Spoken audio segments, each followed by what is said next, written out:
Pebbles, the shop kitty's ready to come in. We'll come in and keep Daddy company, huh? You are, okay. Okay, let's go in.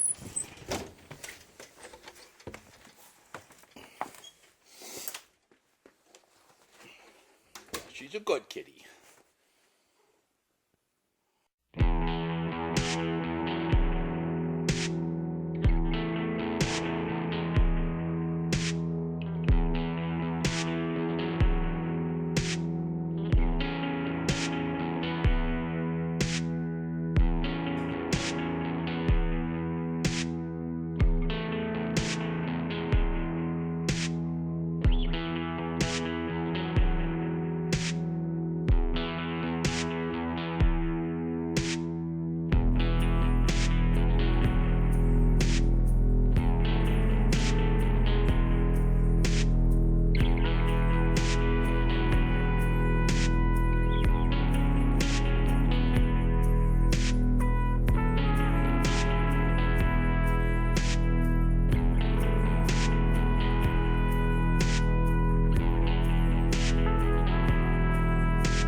Well, tubes, got my motor in for the first test fit, and fits like a glove is kind of an understatement. It is one tight fit in there. Let me show you a few of the things that I'm going to have to deal with here. It does drop in there pretty good. I'm not sure if it's supposed to be that close to that front cross member. I'm considering the possibility that I might want to clearance that just to make changing belts a little easier. That would involve a little bit of metal work. The back corners are relatively tight fitting. There's a bar down in here that just barely clears on this side.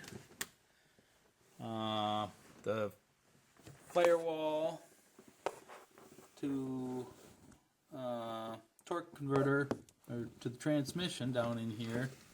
Yeah, it's not enough light to see, but that in itself is pretty tight. Not even a finger's thickness in there. And on this side, we're doing okay. Fairly good clearance down in there. I have enough room for my distributor and the cap to get in there, although I can't have it in there when I'm dropping the motor in because of the angle of the motor. And right now it's looking pretty level both ways. So transmission I've got just supported with a jack right now on the back here. So that's about where she will sit. And it's got the output shaft. It's just about a straight shot back to the rear end. And it's a little bit over to this side at the moment. I think it needs to go over. Yeah, it's pretty centered.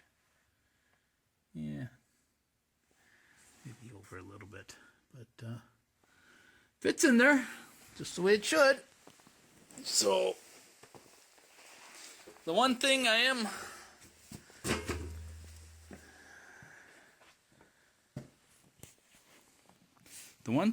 looking at are these frame members right here.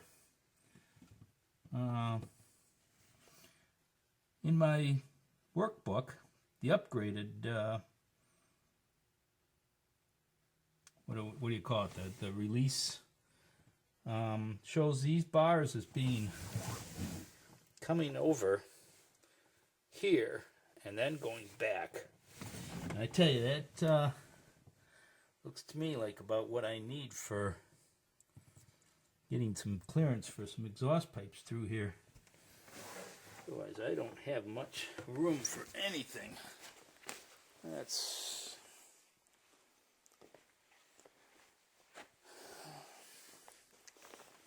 over on this side. It's a similar situation. That bar comes back right there, right down through where I want to put my pipes.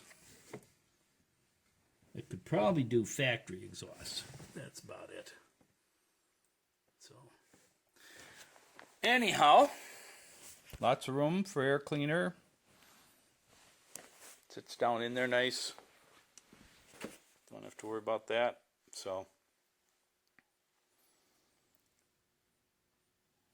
there it be.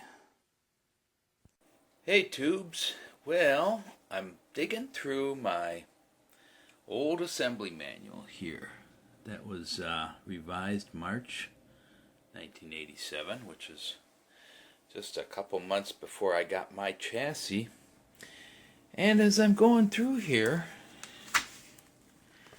I'm looking at the frame pictures and I find a revelation here.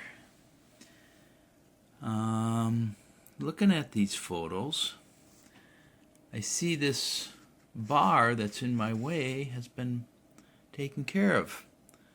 I also see what looks like a notch on the bottom of the cross member here. And we keep going here, and I see that same stuff going on here. See the cutout here? And the here's a really good picture of the cutout in the cross member. And this is exactly where I was running into clearance issues with my front pulley. So I am going to have to do that to my frame to get my motor in. It looks like they made some running changes on the chassis here. And we keep going here. And we find in this picture, it's actually pretty obvious that they don't have a straight bar like I do on my frame. They've modified it so that you got exhaust system clearance there. And we look on the next page and you can see it. Very obviously, the rail is bent here, tucked back. And so I am going to have to deal with that on my chassis. It's definitely obvious that these two things, which are my two pain points, were addressed in a later date, at a later date on chassis after mine.